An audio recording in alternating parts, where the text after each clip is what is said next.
I came down from Vancouver Island yesterday, and it was so rainy and windy, I hardly made it off Vancouver Island on the float plane. So I'm grateful to be here to be able to talk with you about detoxification lifestyle.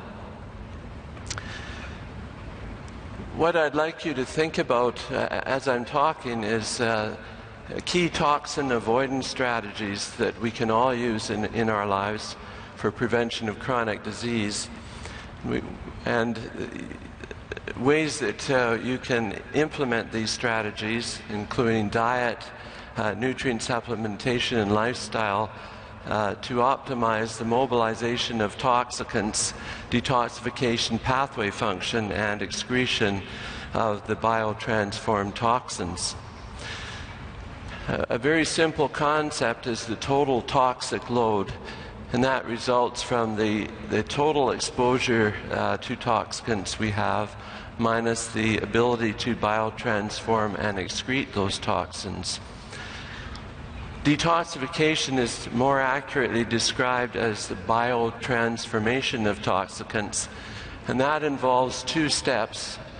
Phase one, where the toxicants, whether they come from inside the body or outside the body, are activated by a series of enzymes, and then shunted over to phase two, where something is added to the toxicant to make it more likely to be excreted.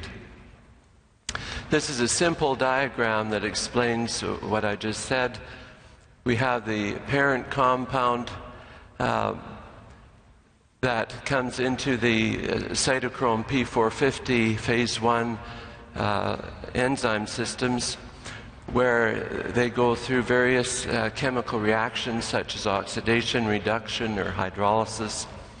And then that activated compound is usually more toxic than the original parent compound. And then that activated compound is shunted over to phase 2, where something is added to it, and that could be a glutathione molecule, or it could be a single or double carbon molecule, or an amino acid. This is a more complex diagram of what I've just said, and the toxicants, whether they come from outside or inside the body, they go through phase 1, the cytochrome P450 system, where they become activated, and then shunted over to phase 2, where something is added. And this makes them more water soluble and more likely to be excreted. Now these detoxification or biotransformation reactions, they take place not just in the liver, but in all the cells lining the intestine, our lungs, our brain, kidneys, and skin. Now, often people will come to you in your practice and they'll say, "Doctor, I want a detoxification program." And when I explain to patients that we don't have a program for them, but what I encourage them to think about is lifestyle. Because lifestyle means lifelong best practices. And who is the best person to model this? Well, it's you and I, of course. Now, this is a picture of the Canadian men's 8 rowing team.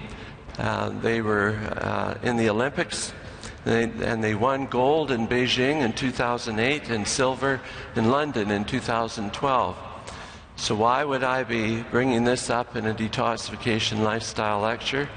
Well, just as it takes 8 elite athletes pulling together to win gold, it takes many great strategies working together to succeed in this detoxification lifestyle. So we'll be talking about the various rowers in this lecture, and you can pretend that you are the owner or manager of the boat, and then you must choose who is going to row on your team. So you want detoxification lifestyle gold. So the first rower is we want to reduce our exposure and reduce our toxic load. So we all know that we should reduce the use of pesticides and herbicides in homes and garden. And here's a list of